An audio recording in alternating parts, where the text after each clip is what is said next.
Having said that, now let us go to the challenges Dies vorausgeschickt, betrachten wir jetzt einmal die Probleme, mit denen wir uns heute auseinandersetzen müssen. Und da beginne ich mit etwas, was ein europäisches Phänomen ist und was ich für problematisch halte. Denn wir sehen das hier in Deutschland. Es ist aber auch die Realität in den Niederlanden, in Frankreich, in Dänemark.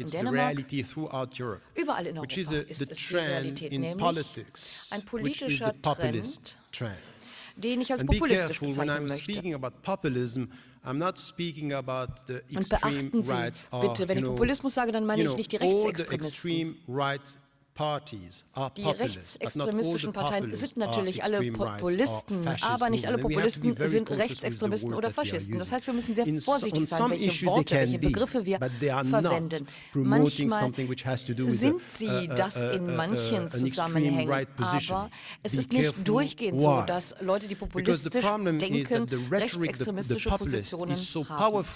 Der Populismus ist heute aber enorm wirkmächtig und vieles von dem, was populistisch erklärt wird, findet sich dann auch in dem wieder, was die traditionellen Parteien sagen. Was also gestern nur von den Parteien auf der extremen Rechten gesagt wurde, findet sich heute im Mainstream der Politik wieder, denn das erregt die Aufmerksamkeit und hilft ihnen, die nächsten Wahlen zu gewinnen.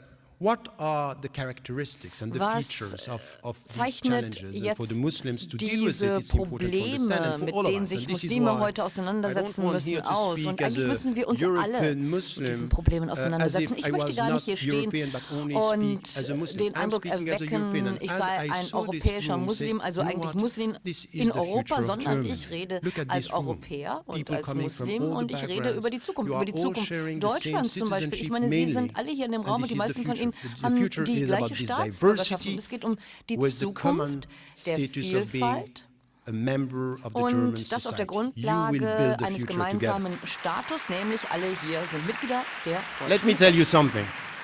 Ich sag Ihnen mal was. It's easier to upload here es ist leichter hier zu applaudieren heute Abend, than to go out als rauszugehen and to be committed to these ideas. Und sich für diese Ideen einzusetzen.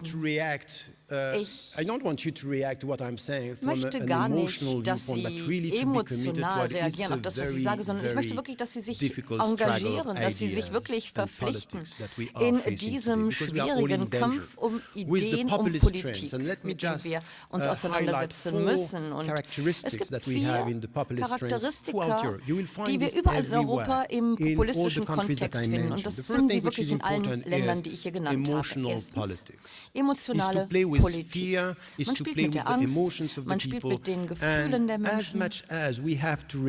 Und wir müssen uns natürlich gegen emotionale Politik wehren, was Parteien angeht, aber wir müssen auch die Ängste der Menschen respektieren. Und das ist nicht leicht. Die Leute haben Angst. Als ich zum Beispiel auf der Basisebene gearbeitet habe, in den Gemeinden, dann sagten mir die Leute, wenn ich mich hier umsehe, bei mir im Kiez, dann fühle ich mich nicht zu Hause. Die Leute sind anders als ich. Und da kann man nicht hingehen und sagen, das ist falsch. Das Problem ist ja nicht, dass sie Angst haben. Das Problem ist die Instrumentalisierung der Angst, um die nächsten Wahlen zu gewinnen. Und die populistischen Parteien betreiben Emotionalpolitik. Und der Teufelskreis ist der, dass und da können wir den Journalisten nicht die Schuld in die Schuhe schieben, denn sie machen ihren Job. Aber natürlich kommunizieren sie das, was die Politiker sagen, und die Politiker sagen das, was die Leute hören wollen, und die Leute sind getrieben von Emotionen, und da bekommt man also sehr schnell Medienaufmerksamkeit für eine politische Position, die emotional ist. Und das ist wirklich eine Wissenschaft, das ist etwas, was mit einem Geschäft zu tun hat, beispielsweise. Hört man, was die Schweizer Volkspartei bei mir im Land sagt.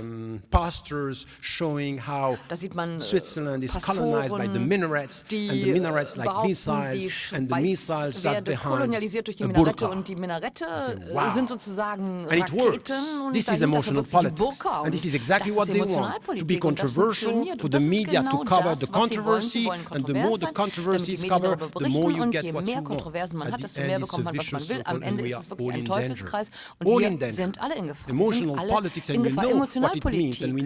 Ich meine, Sie wissen ja, was das in der Vergangenheit in Europa bedeutet hat. Sie wissen, was es heute bedeutet. Es ist heute einfach etwas ausgefeilter, als es früher war. Aber wenn man nicht denkt, dann wird man von den Emotionen getrieben. Und das ist wichtig, dass man das weiß. Zweitens hat man die binäre Vision der Realität, dass wir auf der einen Seite die anderen auf der anderen Seite. Wir kreieren die anderen. Und deswegen müssen wir das dekonstruieren und müssen eine gemeinsame Bürgerschaft mit gemeinsamen Zielen entwickeln. Das ist das, was wir anstreben müssen. Aber die populistischen Parteien arbeiten ganz stark mit dieser Argumentation, die dort, wir hier. Und das ist transnational. Gestern waren es die Türken, die nach Deutschland kamen, Pakistani, die nach Großbritannien gegangen sind, Algerier, die nach Frankreich gekommen sind. Und heute geht es nur um Muslime und der Islam ist das andere. Das heißt, die Konstruktion des anderen ist eine Vision und sie funktioniert. Ich fühle mich nicht wohl auf der Straße, weil sie uns doch stillschweigend kolonialisieren. Das ist die Idee, die den Menschen in den Kopf gesetzt wird. Letztendlich aber sollten wir doch alle europäische Bürger und Bürgerinnen sein. Und deswegen müssen wir zusammenkommen und uns wehren gegen diese Trends. Die dritte Dimension im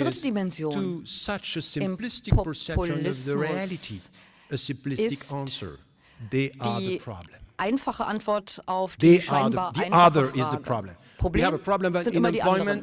Die anderen sind das Problem. Arbeitslosigkeit, wir müssen uns mit den anderen auseinandersetzen, denn die nehmen uns die Arbeitsplätze weg. Das ist nichts Neues, aber diese Rhetorik wird immer wieder ausgegraben. Simple Antworten für komplexe Probleme und wir kulturalisieren und islamisieren alle Probleme, mit denen wir uns auseinandersetzen. Soziale Probleme, weil wir Einwanderer haben.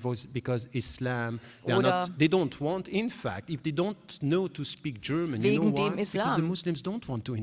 Wenn sie kein Deutsch lernen wollen, heißt es, dann, weil sie sich gar nicht integrieren wollen. Muslime wollen kein Deutsch lernen, weil sie sich nicht integrieren wollen, wird argumentiert. Aber keiner geht hin und fragt, was läuft denn an den Schulen? Wie wird der Unterricht gestaltet? Was läuft denn da? Können sie überhaupt Deutsch lernen? Nein, man geht hin und sagt, das Problem ist, sie sind Muslime, sie sind Türken, sie sind Araber. Also man gibt simplistische Antworten auf ein komplexes Problem. Und die vierte Dimension oder das vierte Phänomen ist folgendes. Wir haben es heute mit Emotionalpolitik zu tun und ganz gefährlich ist, wenn man sich selbst zum Opfer macht. Die Opfermentalität ist es, die ich hier ansprechen möchte. Und überall im populistischen Diskurs finden Sie die Viktimisierung, die Selbstviktimisierung. Erinnern Sie sich, was Bush gesagt hat nach 9/11? Diese Leute wollen unsere Demokratie nicht. Wir sind die Opfer des Terrorismus. Und als Opfer haben wir das Recht, nach Afghanistan zu gehen und ihnen eine Lektion zu erteilen. Ich denke, auch das ist ein ganz wichtiger Aspekt, den wir sehen müssen. Man macht sich zum Opfer. Und wenn man die Populisten attackiert oder kritisiert, dann hört man ja auch, ihr lasst uns nicht reden, ihr macht uns zum Opfer. Das ist eine Herausforderung, der wir uns stellen müssen. Und welche Gefühle haben die Muslime? Dieses Gefühl, dass man sich mit dem auseinandersetzen muss, ist